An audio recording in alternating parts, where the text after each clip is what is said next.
Okay, so last week in El Paso, Texas, ICE, Immigration Custom Enforcement, arrested and detained a woman named Ervin Gonzalez.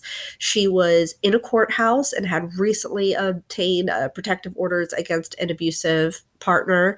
And it sets a dangerous precedent that the fact that the ICE officials arrested her inside the courthouse could imply that going forward, undocumented individuals would be less likely to report instances of abuse or assault for fear that they would receive the same treatment as Gonzalez did. So I decided to call ICE, and here is my phone call with them.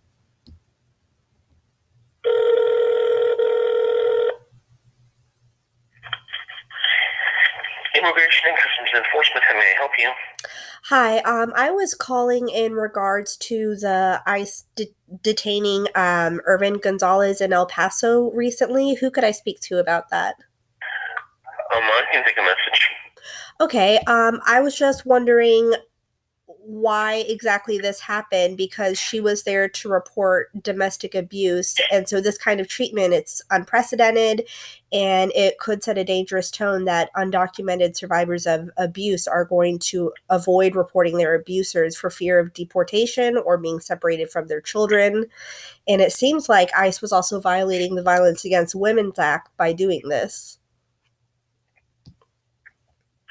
Hold on 1 second, please. 20 minutes on hold now.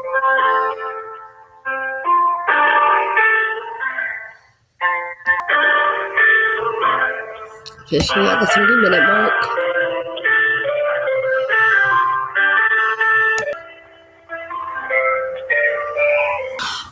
Yes, I was calling in regards to the recent arrest of Ervin Gonzalez. Okay, how are you related to him? Are you a friend or a family member? Not a friend or a family member, just a concerned citizen. Okay, may I have your name, please? Yes, it's Sarah Bunton, Bunton, like a bun that weighs a ton. Okay, and may I have a contact number in case we get disconnected? Sure. Okay, and so the person you're calling about, do you have their alien registration number? I do not, but I did see that they were arrested in the El Paso County Courthouse. Okay. Yeah, that part doesn't help me. So let me see if I can find some information in order to connect this up to his information. So it's Erwin in his last name? Gonzalez, but as far as I know, I believe it's actually a woman. I'm not sure if they're transgender. Okay. How do you spell the first name? Ervin, Ervin. Okay, and the date of birth?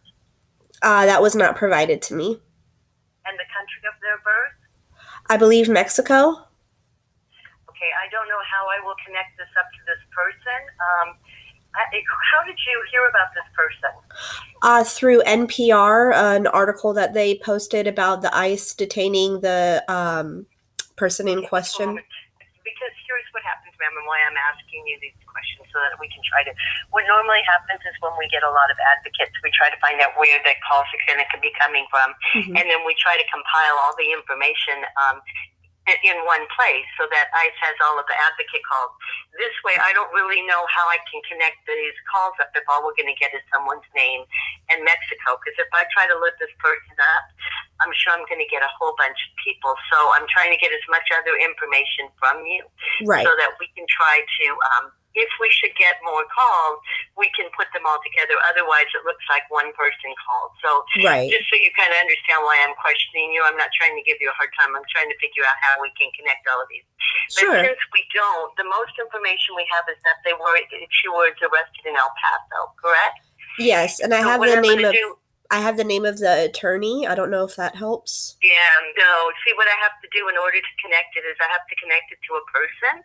Okay. And there's no way I can connect it to a person because when I put in there from Mexico, I get 43 people with that name. So I don't have any way to know which one to connect it to. Right. By the name and Mexico. So that's where we're at. But what I can do is I can give you the probably the most useful way is I'm going to give you the email address for the El Paso field office. Okay. And if you send them an email, and then if a lot of people call and we give them all the email, everybody gets the email address, then at the field office, they'll have all of the complaints or all of the advocates be called in one place. So I'm going to give you that email address, and then go ahead and just type them up an email letting them know that you are an advocate and whatever else you would like to add. No, that's fine.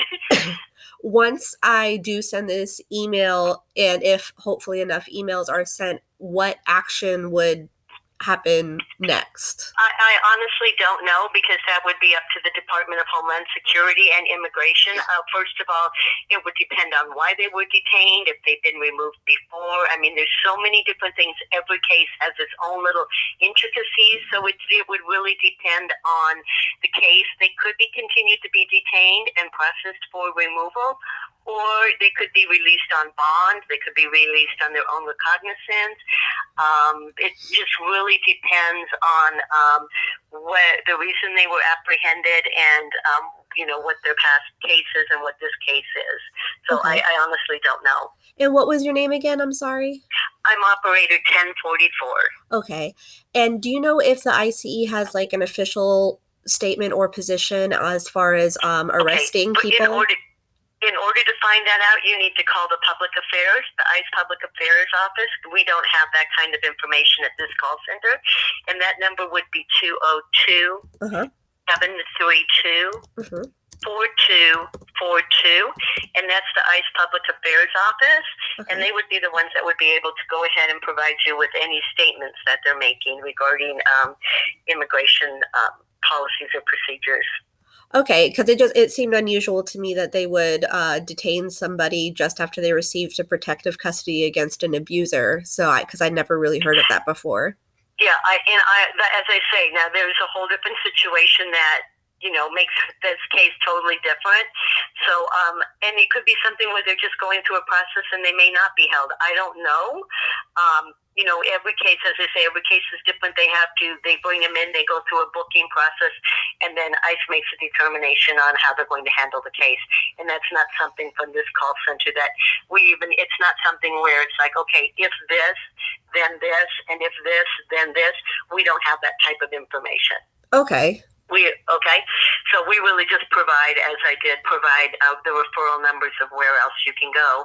I'm going to go ahead and write up this call. Every call gets written up. I'll write this up, and then, if they find out more information on this person and people want to continue to call, then the more information they have to provide, the better. Okay. Okay? All right. Thank you so much for your help. Okay. But if we look, my total call time lasted almost an hour. So I am off to write an email, call that number she gave me, and I'll share more information as I get it. And hopefully we can flood these departments with our outrage and concern that this is setting such a dangerous precedent that people won't want to come forward to report abuse for fear that they would get detained or arrested or separated from their families. So I'll keep you updated, and let's keep working.